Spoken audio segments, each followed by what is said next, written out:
reporting on politics or economics. We are reporting on a story that has eclipsed all others. It is a story unfolding in real time across our planet. It is being called the War of the Worlds 2025.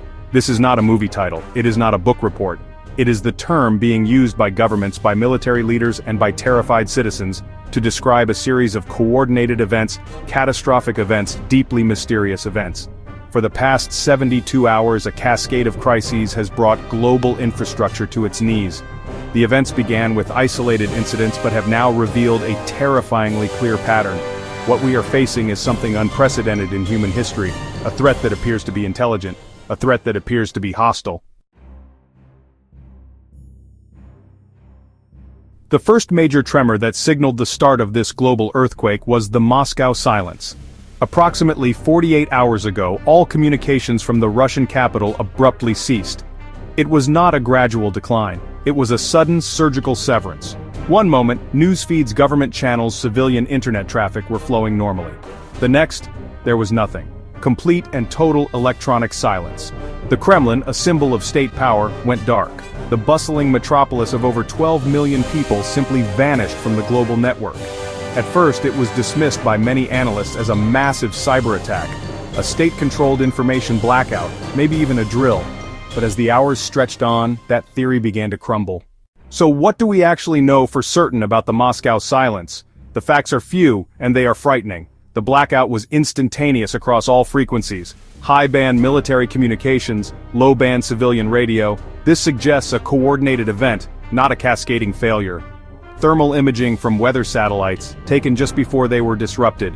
A brief, intense energy spike over the city, unlike any known natural phenomenon or man-made weapon signature. Not an explosion in the traditional sense, more of a rapid, widespread energy absorption, or disruption that blanketed the entire metropolitan area. The fear stems from what we don't know. What happened to the people? The silence is the most terrifying part. Are the 12 million inhabitants of Moscow safe? Are they even aware they're cut off from the world? Just as the world was struggling to process the implications of the Moscow silence, the second blow fell. It was not confined to a single city, it was global. We are talking about the global grid collapse. Over the last 24 hours, major power grids across North America, Western Europe, have failed in a synchronized, systematic fashion. It began in the eastern United States, with substations tripping offline because their control systems were receiving simultaneous shutdown commands. Within 3 hours, the entire eastern seaboard from Maine to Florida was plunged into darkness. The blackout then jumped across the country and then across the Atlantic. This was not a storm, it was not a solar flare. Instead, the highly complex software that manages the grid has been compromised. It is as if a ghost in the machine is methodically turning off the lights of Western civilization. People are, profoundly interested in the global grid collapse because it really demonstrates just how fragile our modern world truly is.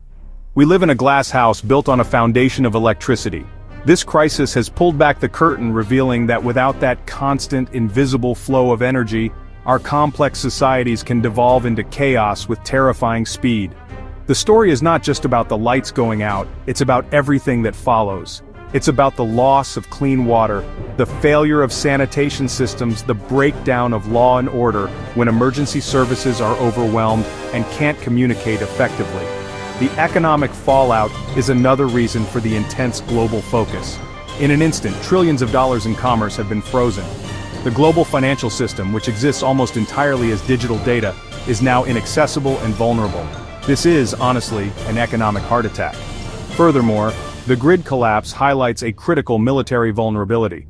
By targeting the civilian grid, an adversary can effectively cripple a nation's ability to mount a coordinated defense without firing a single shot.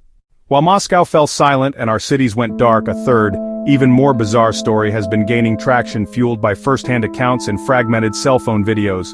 From remote rural areas still possessing power and from individuals using battery-powered devices, reports are flooding in of strange lights in the night sky. They are not meteors, they are not aircraft. Witnesses describe them as silent, slow-moving clusters, orange light, red light, almost like embers drifting on an invisible wind. They move with an unnatural, coordinated grace, sometimes hovering for minutes before streaking away at impossible speeds. These sightings are not isolated, reported from nearly every continent, often in areas far from the grid collapses. The videos are shaky and low quality, but show a consistent phenomenon. The lights appear to pulse with a low-frequency rhythm. Some observers report a deep humming that they feel more than hear. For many, seeing these lights confirms worst fears, not a human adversary but something beyond our world.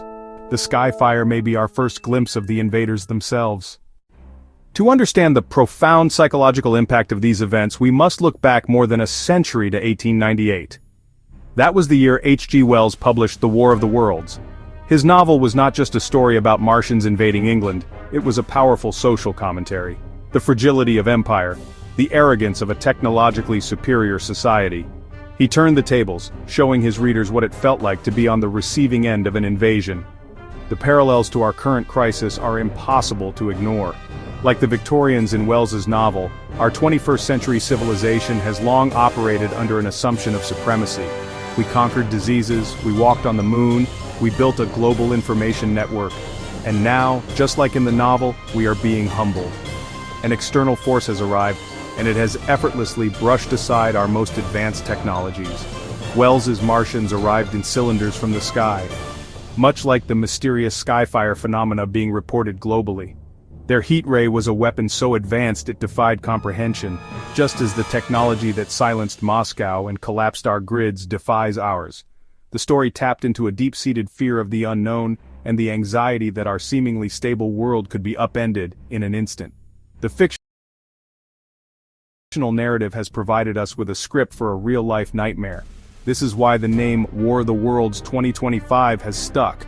It connects our current chaotic reality to a story we already know. The events of the past 72 hours tap directly into the unique anxieties of our modern era. While H.G. Wells's story preyed on the fears of colonialism and industrial warfare, our War of the Worlds preys on our fear of technological dependency. We have outsourced our memory to the cloud, our social lives to networks, and our very survival to automated electrical grids. The current crisis demonstrates that our greatest strength, our interconnectedness, is also our most profound weakness. The invader, whoever or whatever it may be, seems to understand this better than we do. It has not targeted our armies. It has targeted the very foundation of our way of life. This is why people are so captivated and terrified. The threat feels intimate. It is not a distant war in a foreign land. It is a direct assault on our personal reality. The original War of the Worlds also became famous for the 1938 Orson Welles radio broadcast, which caused panic among some listeners.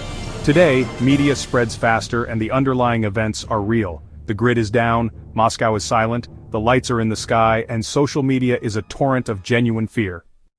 So where do we go from here? The immediate future is uncertain and fraught with peril.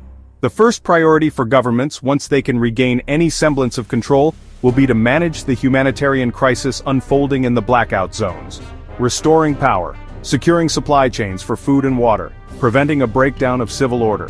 The world's leaders are likely communicating through hardened military channels, attempting to form a coordinated response. But how do you respond to an enemy whose capabilities are so far beyond your own? The next 24 to 48 hours will be critical. We must watch for the next move from the adversary. Will the blackout spread? Will another major city go silent? Or will we see the next phase of the attack? It is more important than ever to stay informed, but to do so critically. In this chaos, disinformation will be used as a weapon.